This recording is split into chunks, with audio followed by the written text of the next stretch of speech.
The first thing I learned that afternoon was that tears can fall from a guilty face and still look holy under fluorescent lights. Madison Walker sat across from me in the conference room of Caldwell and Pierce, 7 months pregnant, both hands wrapped around a black ballpoint pen like it weighed 50 pounds. Her mascara had bled into thin gray lines beneath her eyes, and every time she breathed, the paper in front of her trembled. The room smelled like burnt coffee, printer toner, and the kind of expensive lemon polish law offices use to make broken lives feel organized. Her attorney, a woman with silver glasses and a voice smooth enough to hide a knife, slid the final page toward me and said, "Mr. Walker, once both parties sign, we can move forward cleanly." Cleanly. That word almost made me laugh. Nothing about watching your pregnant wife sign away your marriage feels clean. Nothing about seeing her cry over documents she helped create feels clean. My mother stood behind my chair, quiet as a church pew, her white coat folded over one arm because she had come straight from her volunteer shift at St. Anne's Clinic. She had not said much all morning. She did not need to. My mother had a way of letting silence do the heavy lifting. Madison sniffed, pressed the pen to the page, and signed her name with a shaking hand. Madison Claire Walker. The last name paused under her fingers like it was begging to stay. Then the ink dried, and something in me did too. Her eyes lifted to mine, wet and wide. The same eyes that once met me across a county fair in Columbus when she spilled lemonade on my boots and laughed like summer had chosen her personally. "Ethan," she whispered, "I never wanted it to end like this." I looked at her stomach, then at the stack of papers, then at the wedding ring still on her finger. I wanted to feel anger. I wanted something loud enough to fill the room. But all I had was a cold, level quiet spreading through my chest. The kind of quiet a man gets when his heart stops arguing with the truth. Her lawyer turned the next document toward me. "This simply confirms temporary financial responsibility and preliminary parental acknowledgement until the birth," she said. Simply. Another clean word for a dirty thing. The pen was placed in front of me. Everyone watched my hand. Madison's lips parted, like she was already preparing the next tear, the next apology, the next soft sentence designed to make me feel cruel for hesitating. I reached for the pen. That was when the door opened behind me. Not fast, not dramatic, just a soft click, followed by my mother's steady footsteps across the carpet. Margaret Walker stepped beside me, laid a yellow envelope on the table, and rested 2 fingers on top of it like she was holding down a truth that had been trying to escape for years. Madison's face changed before anyone spoke. Not much, just enough. The color left her cheeks in a slow drain, and her hand moved protectively over her stomach. My mother looked at me, not at Madison, not at the lawyers, and said in a voice calm enough to cut glass, "Ethan, don't sign another page until you read what's inside this file." The room went still. Even the air conditioner seemed to hold its breath. I stared at that envelope. It was old, creased at the corners, the kind my mother kept in metal filing cabinets with tax returns, birth certificates, and things nobody wanted to remember. Madison swallowed so hard I heard it from across the table. Her attorney reached for the envelope, but my mother's fingers did not move. "This belongs to my son," she said. No anger, no tremble, just steel wrapped in a mother's voice. I looked at Madison again, and for the first time all day, her tears stopped working. They were still there, shining under the lights, but they no longer told the story she wanted them to tell. I had walked into that office believing my marriage was ending because love had failed, because stress had crushed us, because 2 people had somehow lost their way in the same house. But as my mother slid that envelope toward me, I understood something colder. Madison had not come there to end our marriage. She had come there to make me sign for the lie she was carrying. I used to think ordinary was the safest thing a man could build. My life in Columbus was not glamorous, but it had weight, shape, and purpose. I was 36 years old, a structural engineer for a mid-sized construction firm that handled office parks, school additions, and the kind of highway overpasses most people drove across without thinking twice. I liked that. I liked making things strong enough that nobody noticed them. My alarm rang at 5:30 every morning. Coffee by 5:40. Work boots by 6. On good days, I could be on site before sunrise, standing under a pale Ohio sky, while cranes moved like slow animals above the concrete. I checked beams, signed reports, argued with contractors about load ratings, then drove home with dust on my jeans and numbers still running through my head. It was not a movie kind of life. It was better than that, or at least I thought it was. It was steady. Madison used to say that was what she loved about me. You make the world feel nailed down, she told me once, back when we were renting a small duplex near Westerville and eating grocery store rotisserie chicken off paper plates because we had not bought a real dining table yet. She had been 24 then, bright-eyed, quick to laugh, with a way of making every cheap thing feel like a choice instead of a limitation. We married young by some standards, but not foolishly. At least that was the story I told myself. We saved for 4 years, bought a white 2-story house on a quiet street with maple trees, and painted the nursery long before there was any baby to put in it. Soft yellow walls, white trim, a rocking chair my mother found at an estate sale and refinished by hand. For years, that room held storage boxes, Christmas decorations, and the quiet hope we did not talk about too loudly. Madison wanted a family. So did I. But life kept asking for one more year, one more promotion, one more paid-off credit card, one more stable season before we stepped into something permanent. That was the word we used. Permanent. Looking back, it feels almost cruel. The first cracks did not arrive like thunder. They came like drafts under a door. Madison stopped waiting up when I worked late. Then she stopped asking if I had eaten.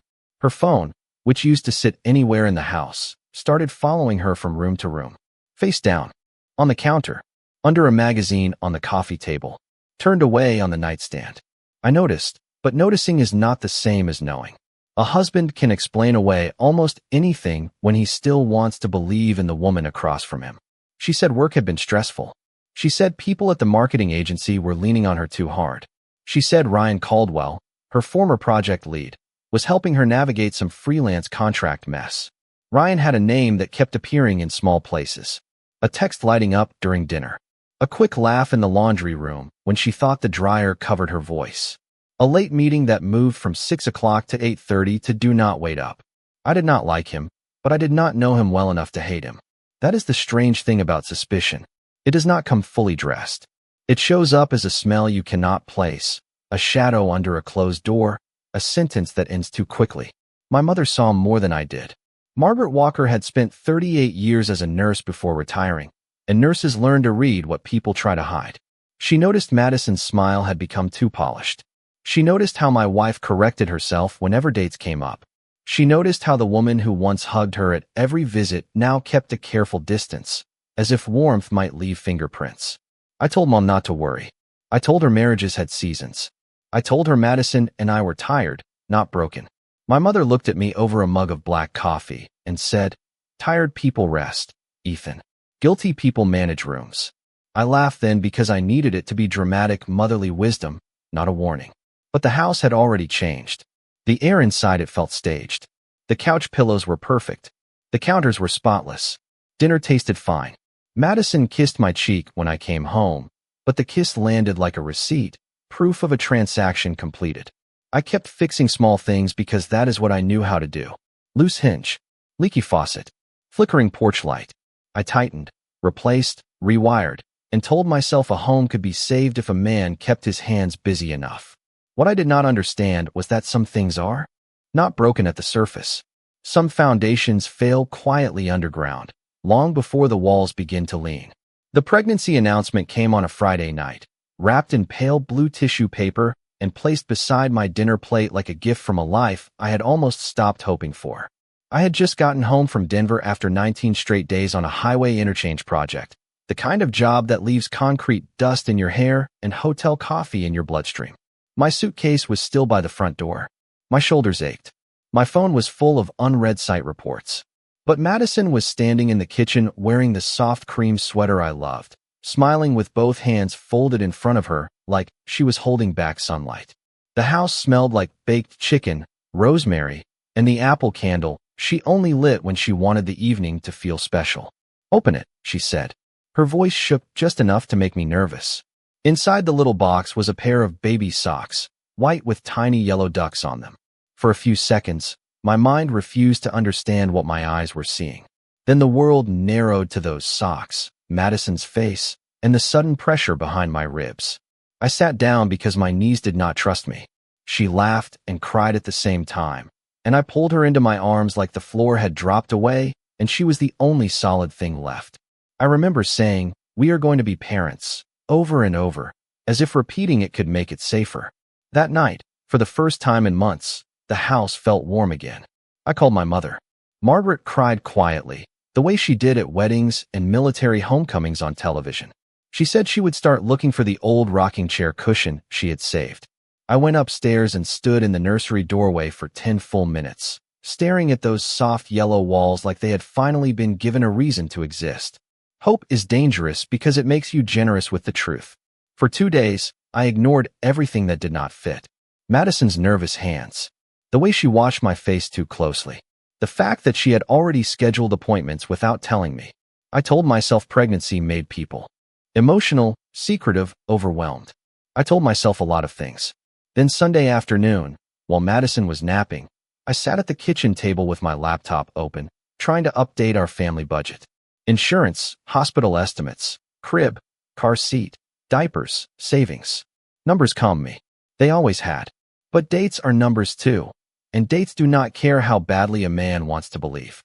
Her first ultrasound image was still on the counter, tucked in a white envelope from the clinic. I looked at the estimated due date printed near the top, then at the gestational age beneath it. I did not panic. Not at first. I just stared. Then I opened my work calendar. Denver. 19 days. Hotel receipts. Flight confirmations. Daily inspection logs with my signature stamped across each morning like a witness. The likely conception window sat right in the middle of the time I was 680 miles away, sleeping alone in a business hotel off Interstate 25. The kitchen went quiet in a way I had never heard before. The refrigerator hummed.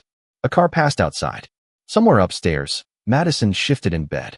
I did the math again because denial loves a second chance. Then a third. Then a fourth. Every answer came back wearing the same cold face.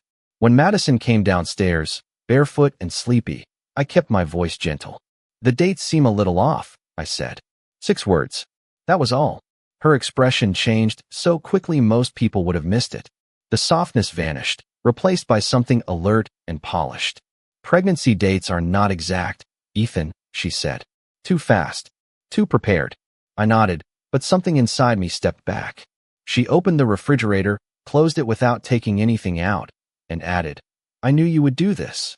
That sentence landed harder than the dates. Not because it was angry, because it sounded rehearsed. "Do what?" I asked.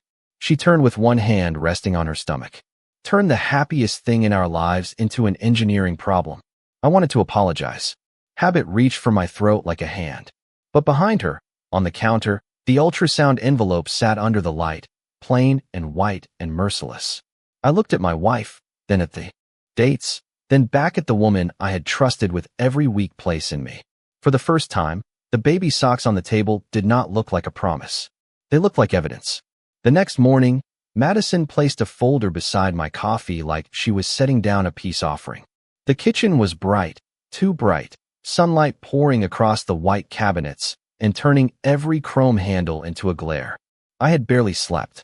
She had slept fine, or at least she looked like someone who had practiced looking fine in the mirror before coming downstairs.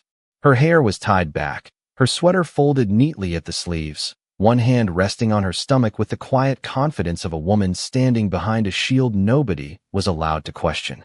"I talked to the clinic," she said. "They said we should get some paperwork handled before the 3rd trimester gets more complicated." I looked at the folder, then at her face. "What paperwork?"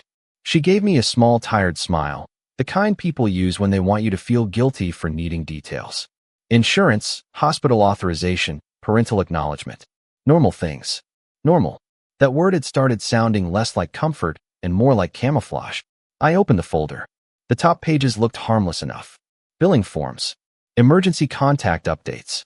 A hospital pre-registration packet from Riverside Methodist. But underneath those were documents that did not belong in a simple medical folder. Temporary financial responsibility. Preliminary parental acknowledgement. Agreement regarding support before and after birth. Language about separate residences, shared expenses, and protection of maternal stability. I read each line once, then again, slower. The coffee went cold in my hand. "Madison," I said carefully, "why is a legal acknowledgement mixed in with hospital forms?" Her eyes shined immediately. Not gradually. Not naturally. Immediately. Because they said it would make things easier. Who said that? She looked away toward the sink. People who understand this better than we do. That was not an answer. It was a locked door painted to look like one. I slid the document back across the table. I am not signing this today. The room changed temperature. Her mouth opened, then closed. For 1 second, the soft wife disappeared, and I saw a calculation move behind her eyes like a shadow passing behind curtains. Then the tears came. You are really going to do this to me? She whispered. To us. I kept my hands flat on the table. I asked a question about dates. Now you want me to sign legal papers before I have answers. She pressed both palms to her stomach and looked at me like I had stepped out of myself and become someone dangerous to her story. This is your child, Ethan. The sentence hung there, polished and heavy. Then a test will not hurt the truth, I said. Her face hardened so quickly the tears looked stranded. I cannot believe you just said that. I wanted to take it back. Not because it was wrong, but because it hurt to say out loud. There are sentences that leave a man's mouth and age him 10 years before they hit the air. That was one of them. She stood up, gathering the papers too fast, edges scraping against the table. My attorney said you might react like this. My eyes lifted. Your attorney? She froze. Just a half beat. But half a beat is enough when the truth is already bleeding through. I meant if things got complicated, she said. I wanted advice. I nodded slowly, and something inside me went quieter than before. Advice had a name now. So did planning. Later that week, she asked me to come to the clinic with her. I almost said no, but part of me still wanted to be proven wrong. Hope is stubborn. It will crawl through broken glass just to reach one more excuse. The waiting room was full of pastel walls, tired fathers, mothers scrolling on phones, little plastic toys in a corner bin.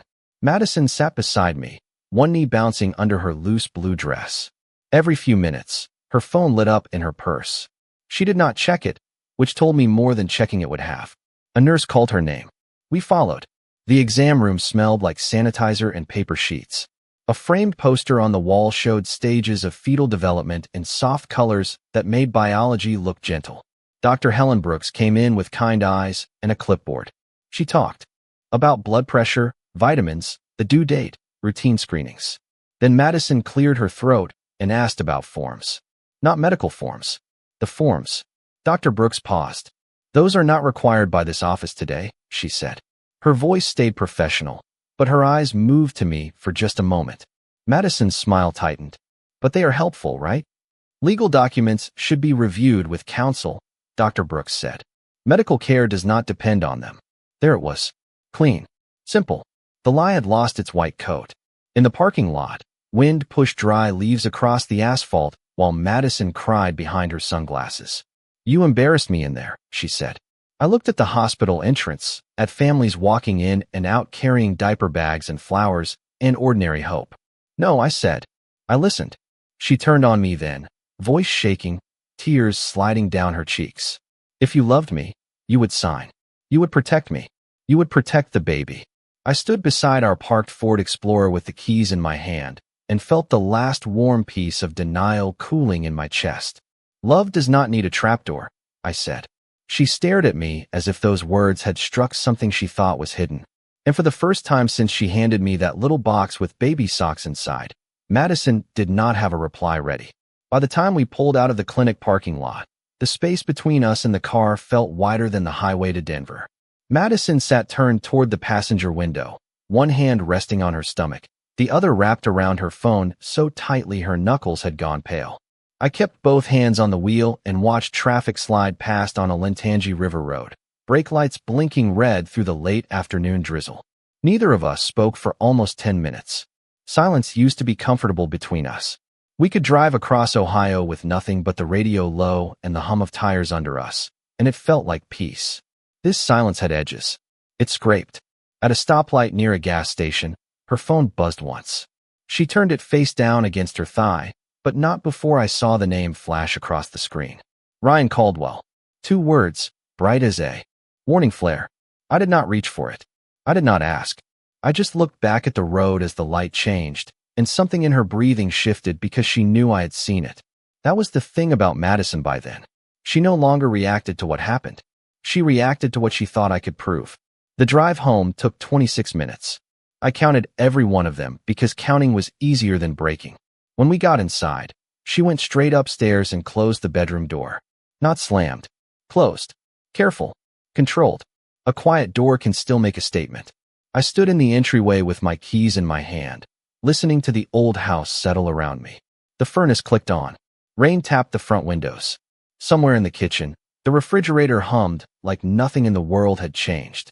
I looked at the framed photo on the hallway table from our 5th anniversary trip to Lake Erie. Madison had her arms around my waist, hair blown sideways by the wind, smiling into my shoulder like she had found shelter there. I remembered that day clearly. We had eaten fried perch from a paper basket, walked 3 miles along the shore, and talked about names for children we did not have yet. She liked Grace for a girl. I liked Daniel for a boy. We had laughed because choosing names felt bold when we were still paying off a used Subaru. That memory should have warmed me. Instead, it felt like finding a receipt for something stolen. I went to the garage because men like me go where tools are when their lives stop making sense. The garage smelled like sawdust, motor oil, and wet concrete. My workbench was neat because order made me feel human. Sockets set arranged by size. Wrenches on pegboard. A cracked coffee mug full of pencils. I stood there staring at a half-repaired lawn mower and remembered all the things I had fixed for our life. The porch railing Madison wanted white instead of brown. The nursery closet shelves I built on a Saturday while she played music from her phone. The leaking bathroom pipe I replaced at midnight because she hated the sound of dripping water. I had measured love in useful things. Paid bills. Safe tires. Clean gutters. Full tank of gas. Before her work trips. I thought sacrifice was a language she understood. Maybe she had understood it once. Maybe she had simply stopped caring who was speaking. Ryan had not appeared all at once. He entered our marriage as background noise. A name from work. A former project lead. A guy who understood digital campaigns and client pressure and the parts of Madison's career I never pretended to know. At first, I was almost grateful she had someone to talk shop with. Then his name started showing up after dinner. Then after 10 o'clock. Then during holidays when normal people left co-workers outside the family table. Madison said I was being insecure. She said Ryan was harmless. She said he was going through a difficult time and needed a friend. Funny how often betrayal borrows the language of kindness before it sends the bill. I remembered one Sunday barbecue in our backyard, maybe 8 months before the pregnancy, when Ryan stopped by to drop off a portfolio Madison said she needed. He stayed 45 minutes. Tall, pressed shirt, expensive watch, smile too easy. He shook my hand and called me man 3 times in 2 minutes. Madison laughed at something he said while I stood at the grill holding tongs, smoke stinging my eyes. It was a small moment. Nothing you could take to court. Nothing you could even explain without sounding petty. But marriage does not usually break in one dramatic scene. It thins. One look at a time. One private joke at a time. One phone turned away at a time. That evening, in the garage, my phone rang. Mom. I answered and tried to sound normal. I failed. Margaret did not ask if I was all right because mothers hear the answer before the question. She only said, "Come by tomorrow morning before work. Bring nothing. Just come." I asked why. There was a pause. And in that pause I heard 38 years of nursing, widowhood, motherhood, and every hard truth she had ever carried without complaint.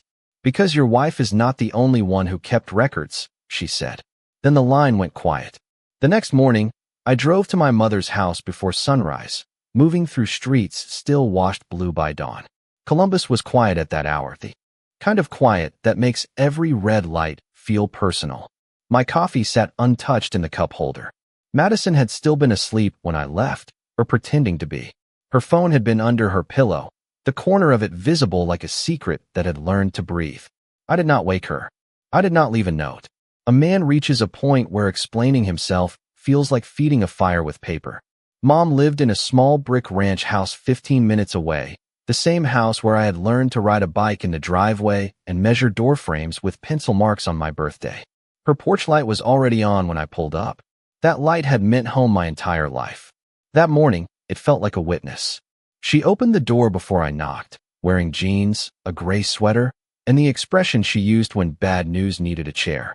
"Kitchen," she said. No hug. No softness yet. Just direction. On the table sat 2 mugs of coffee, a notepad, and a metal file box I had not seen since my father died. The box was olive green, dinted on one corner, with my mother's handwriting taped across the lid. Insurance, medical, legal. 3 words that can turn a life into paperwork. I sat down slowly. She pushed a mug toward me, but neither of us drank.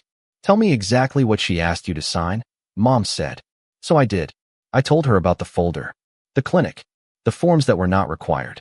The attorney Madison had accidentally mentioned Ryan's name on the phone. Every detail came out flat, like I was reading damage from an inspection report. My mother listened without interrupting. Nurses know how to let pain finish speaking. When I was done, she folded her hands and stared at the file box. I hoped I was wrong, she said. About what? She did not answer immediately. Instead, she opened the box and began removing folders one by one. My father's life insurance. My old school records. The deed from the house they sold years ago. A file labeled Ethan, medical. My chest tightened before I knew why. Some memories do not return with pictures. They return as pressure. 5 years earlier, I had been hurt on a job site outside Dayton. Nothing dramatic enough for the evening. News. A fall from a temporary platform, a bad landing, a few days in the hospital, months of follow-up appointments. I healed. I went back to work. That was the version I kept. But there had been tests afterward. Private ones. Quiet ones. The kind a man receives in a specialist's office with beige walls, and a doctor who lowers his voice, like volume, might soften the result. I remembered numbers I did not want to understand. Phrases like severely reduced possibility. Further evaluation recommended. Natural conception unlikely. I remembered leaving that office with a pamphlet folded in my pocket and shame sitting beside me in the truck like another person. I never told Madison the full report. Not because I wanted to lie, but because I was scared of becoming smaller in her eyes. We were not trying seriously then. Life was busy. Hope was easier when it stayed vague. So I buried the file in the place men bury things they cannot fix. Work. Silence. Routine. My mother slid the folder closer, but kept her palm on top of it. Before you open this, she said, you need to know I am not showing it to hurt you. I looked at her. Her eyes were wet, but steady. Then why? Because someone is trying to use your goodness against you. The sentence landed softly and split something open. She lifted her hand. Inside the folder were medical reports, lab results, appointment summaries, all stamped with dates and signatures I had tried to forget. But beneath them was something I had not expected. A printed clinic inquiry form from 3 weeks earlier. Madison's name. Riverside Methodist Referral Network. A request for documentation regarding parental acknowledgement before delivery. And in the line marked secondary contact, there it was. Ryan Caldwell. Not husband. Not relative. Secondary contact. My vision narrowed around the ink. Mom watched my face and said, I called an old friend in records after you mentioned the clinic. She could not give me private medical details, but she confirmed what was already attached to the paperwork Madison's attorney requested. That name should not have been there. I stared at the page until the letters stopped looking like letters. Ryan had not been background noise. He had been in the room before I even knew there was a room. My mother reached across the table and covered my hand with hers. Her skin was thin now, her wedding band loose, her grip still firm. Do not explode, she said. Do not accuse without a plan. Do not give her the scene she can use against you. I nodded, but my throat had gone tight. Upstairs in my own house, Madison was probably waking up, checking her phone, arranging her face for another day of careful tears. For months, I had thought I was losing my marriage in slow motion. Sitting at my mother's kitchen table, I finally understood the truth. I had not been losing it. It had been moved out from under me, piece by piece, while I was still paying the mortgage on the illusion. I drove back from my mother's house with the folder on the passenger seat and both hands locked on the steering, well, like the road might tilt if I loosened my grip.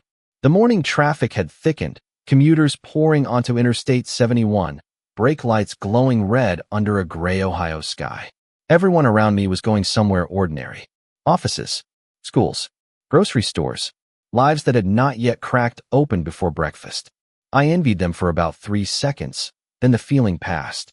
Envy takes energy, and I needed mine for staying calm. Mom's words kept circling in my head. Do not give her the scene she can use against you. That was harder than it sounded.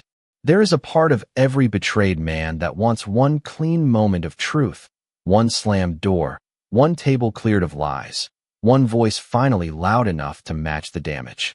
But Madison had already built her stage. Pregnant wife, worried husband, emotional stress, legal protection. If I stormed into our house waving papers, I would become the character she needed me to be. So I went to work.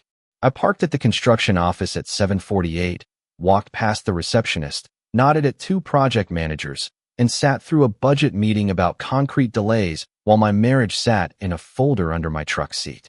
That is the strange cruelty of adult life.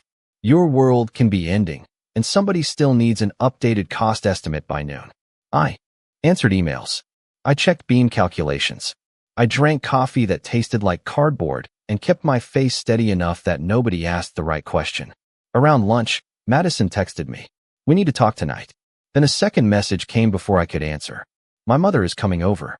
So is your mother if she wants. We cannot keep doing this." The wording was careful. Too careful.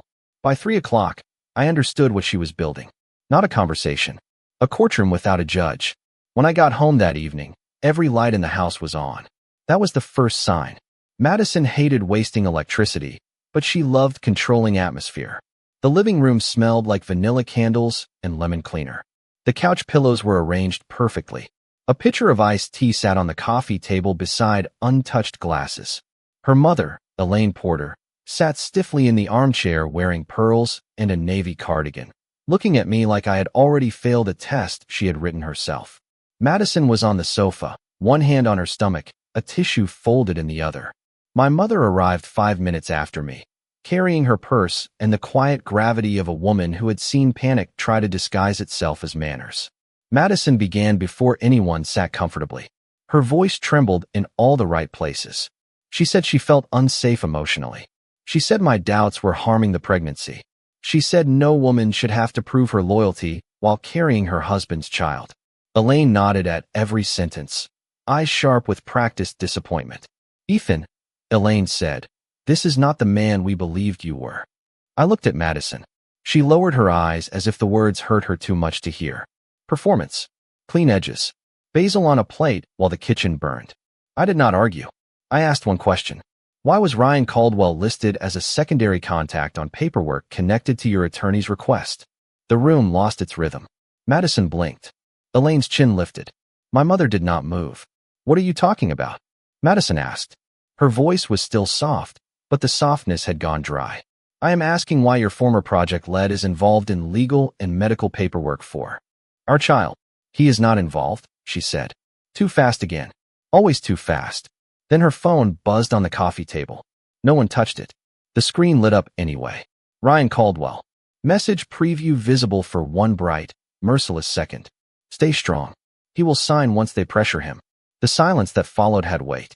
Elaine looked at the phone, then at her daughter, and for the first time that night, her certainty cracked. Madison snatched the phone and turned it face down, but it was too late. Some truths do not need a speech. They just need a screen to light up at the wrong moment. My mother leaned forward, her voice even. "Madison, who told you Ethan had to sign those documents before delivery?" Madison's eyes filled again, but the tears came slower now, like they had to travel through fear first. "I was trying to protect the baby," she whispered. I almost believed that she believed it. That was the worst part. People can wrap selfish choices in noble words until even they forget what the original lie looked like. Protect the baby from what? I asked. She did not answer. Elaine stood suddenly, smoothing her cardigan with shaking hands. "Maybe everyone needs a minute." "No," I said. Not loudly, not sharply, just enough to stop the room. I looked at Madison, at the woman I had loved through cheap apartments, winter flu, mortgage stress, and years of waiting for a family that now felt like a locked door with my name scratched off it. "We are past minutes." Her lips parted. For once, nothing came out. I reached into my jacket and placed a copy of the clinic inquiry form on the coffee table. I did not show the older medical report. Not yet. Mom had been right. You do not play every card just because your hand is shaking. Madison stared at the paper. Her face went pale in the candlelight. The same house where we had once painted nursery walls soft yellow now felt like a set built for strangers. She had gathered mothers and tears and pressure to make me sign. But she had forgotten one thing. Pressure does not always break a man. Sometimes it clarifies him. The living room did not explode after I placed that clinic form on the coffee table. That almost made it worse. Explosions give people something to blame. Silence gives them nowhere to hide. Madison stared at the paper as if it had crawled into the room by itself. Her mother stood behind the armchair, one hand pressed to the pearls at her throat, blinking at the name Ryan Caldwell like she could make it rearrange into something harmless. My mother sat beside me, still as stone, her purse resting on her knees. The vanilla candles kept burning. The iced tea kept sweating into perfect rings on the coaster. Ordinary things are cruel that way. They keep behaving normally while people fall apart around them. Madison finally reached for the tissue in her hand, but she did not lift it to her face. She crushed it instead. Ryan was helping me understand the process, she said. That is all. I nodded once. The process of getting me to sign papers I did not need to sign. Her eyes flashed. For half a second, grief stepped aside and anger looked out. You are making this ugly. I almost smiled. Not because anything was funny, but because Ugly had been living in our house for months, and she was only offended now that I had turned on the lights. No, I said. I am making it clear. Elaine looked at Madison and whispered, Honey, what is going on? Madison's face folded then, but not into confession. Into strategy. She stood slowly, one hand on her stomach, using the movement to pull every eye back to the one place nobody wanted to question. I made mistakes, she said. I was scared. Ethan had been distant. We were under pressure. Ryan knew a lawyer. He was just trying to help. My mother's voice cut through the room, calm and low. Help with what exactly? Madison turned toward her. With making sure the baby would be protected. Mom opened her purse. Madison saw the motion and went still. I saw it too, the tiny pause between breath and fear. My mother removed the yellow envelope from earlier, the old one with softened corners and my name written across the front in her careful block letters. She did not hand it to Madison. She handed it to me. Now, she said. One word. A door opening. I slid out the medical file I had spent 5 years trying not to remember. The first page was a specialist report from Riverside Fertility and Urology, dated long before Madison ever claimed she was pregnant. I did not read it aloud dramatically. I did not need to. I turned it toward Madison and placed my finger beneath the line that mattered. Natural conception highly unlikely. Follow-up testing recommended. The room changed. Not loudly. Not visibly at first. But the air seemed to lose its balance.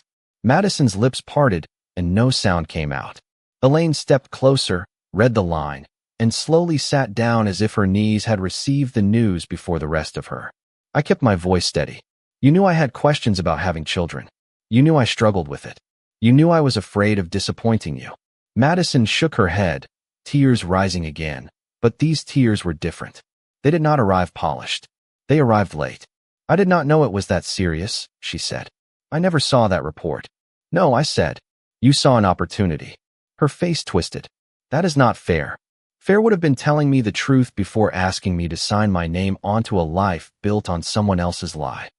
The sentence landed, and Ryan's name seemed to sit between us like a third person in the room. Elaine covered her mouth. My mother looked down at her hands, not in shame, but in restraint. She had warned me not to explode. I did not. I kept my voice level because the truth was finally doing all the work. Madison sat back down, both hands wrapped around her stomach now. Ethan, I was going to tell you. There it was. The line people reach for when the evidence arrives before the confession. I looked at the clinic form. The message on her phone still burned into my mind. The folder of legal papers waiting to make me responsible before I could ask for proof. No, I said. You were going to let me sign. Her crying broke open then, quiet and uneven, but I felt strangely far away from it. Not cruel, not empty, just beyond reach. I loved the woman she used to be, or the woman I thought she was, and that love stood somewhere behind me like an old house I had already moved out of. My mother touched my arm. There is one more page, she said. I turned to the back of the envelope and found a printed appointment confirmation. Madison Walker. Initial prenatal consultation. Guest listed, Ryan Caldwell. Dated 2 weeks before she gave me the baby's socks. 2 weeks before she let me cry in our kitchen. 2 weeks before she watched me stand in the nursery doorway believing God had finally remembered us. That was the page that finished it. Not because it proved the most, but because it showed the timing. She had not been confused. She had been planning. I folded the papers back into the envelope and stood. Madison whispered my name. but it sounded like it belonged to someone she had already lost. "I will not sign anything today," I said. "The next document I sign will come from my attorney.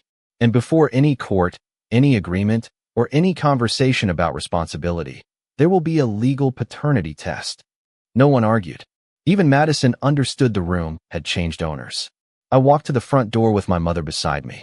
Behind us, Madison cried into her hands while Elaine sat frozen under the soft living room lights. The house still smelled like vanilla. The nursery upstairs was still painted yellow.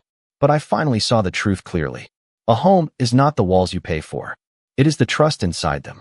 And ours had been empty for longer than I knew. The legal paternity test took 11 days to come back, and those 11 days felt longer than the 9 years I had spent calling Madison my wife. I moved into the small guest room at my mother's house, the one with the faded quilt and the view of her backyard maple tree. I still went to work. I still answered emails. I still checked steel loads and concrete specs and pretended measurements were the only things in my life that needed confirming. Madison called 27 times in the first 3 days. Then came the messages. Some were apologies. Some were memories. Some were accusations dressed like heartbreak. She said I was abandoning her. She said stress made people make bad choices. She said Ryan had confused her when she felt alone. She said the baby deserved stability. I read every word once, saved them for my attorney, and did not answer. Silence was not revenge. It was protection. Robert Hayes, the attorney my mother recommended, had an office downtown with worn leather chairs and a view of a parking garage. He was not flashy. I like that. Flash belongs to people selling miracles. Robert dealt in documents. He reviewed everything. The clinic inquiry, the legal forms Madison wanted signed, Ryan's message, the old medical report, and the prenatal appointment confirmation. When he finished, he took off his glasses and said, "You were very close to signing yourself into a long, expensive lie." I looked out the window at a gray sedan circling the garage for a space and felt the sentence settle into my bones. Very close. That was the part that haunted me. Not just that Madison had betrayed me, but that she had understood my decency well enough to weaponize it. The results arrived on a Wednesday morning. Robert called me in instead of reading them over the phone. My mother came with me, not because I asked, but because mothers know when their sons are about to lose the last fragile excuse they have been holding. The envelope sat on Robert's desk, white, thin, ordinary. It should have been heavier. He opened it, read silently, then slid the page toward me. Probability of paternity, 0.0%. I stared at the number until it stopped being math and became mercy. 0 is a brutal number. It leaves no hallway for hope to hide in. My mother exhaled beside me, a small broken sound she tried to swallow. I did not cry. Not then. My grief had moved past tears into something quieter. A clean room after a fire. Madison came to Robert's office 2 days later with her attorney. She looked smaller than she had in our living room. No stage lights, no mother beside her, no carefully arranged pillows, no vanilla candles softening the edges. Just a conference table, a legal pad, and the truth sitting between us with my name removed from it. Ryan had already admitted enough through his own counsel to make the rest unnecessary. Madison did not look at me when Robert placed the final paternity report on the table. Her hands rested over her stomach, and for once I felt no anger toward the baby. That child had not lied to me. That child had not built the trap. Adults did that. Adults with phones, attorneys, forms, and just enough fear to call manipulation survival. Madison whispered, "I am sorry." The words were small. Maybe real. Maybe too late. Both can be true. I said, "I hope the baby is healthy. I hope you become honest before that child is old enough to understand what dishonesty costs." She covered her mouth and cried, but her tears no longer had a job in my life. I signed the divorce papers that afternoon. Not the documents she had tried to put in front of me. Not the acknowledgement. Not the financial responsibility she wanted anchored to my name before the truth could breathe. I signed my way out. The house was sold 3 months later. I kept my truck, my tools, my retirement account, and the rocking chair my mother had refinished because she asked for it back, and I did not argue. Madison moved to an apartment near Dublin. Ryan, from what I heard, was not the rescuer he had looked like in text messages. That was no longer my storm to track. One Saturday after everything was final, I went back to the old house alone to pick up the last box from the garage. The nursery door was open. Soft yellow walls. White trim. Empty room. For a second, the loss found the place under my ribs where hope used to live. I stood there long enough to say goodbye to the life I thought I was building. Then I turned off the light. Outside, Mom waited in her car, hands folded on the steering wheel, giving me the dignity of walking out by myself. I carried the box down the driveway and felt the autumn air move clean through my lungs. People think betrayal ends when the truth comes out. It does not. The truth is only the door. You still have to walk through it. My mother did not destroy my marriage with one document. Madison did not lose me because of one test. I lost the illusion, and that hurt. But I kept my name. I kept my future. I kept the part of me that refused to sign a lie just because it arrived crying. And sometimes, that is how a man starts over. Not with shouting. Not with revenge. Just with a pen lifted from the wrong page, a door closing behind him, and the quiet courage to leave empty-handed rather than carry a life that was never truly his.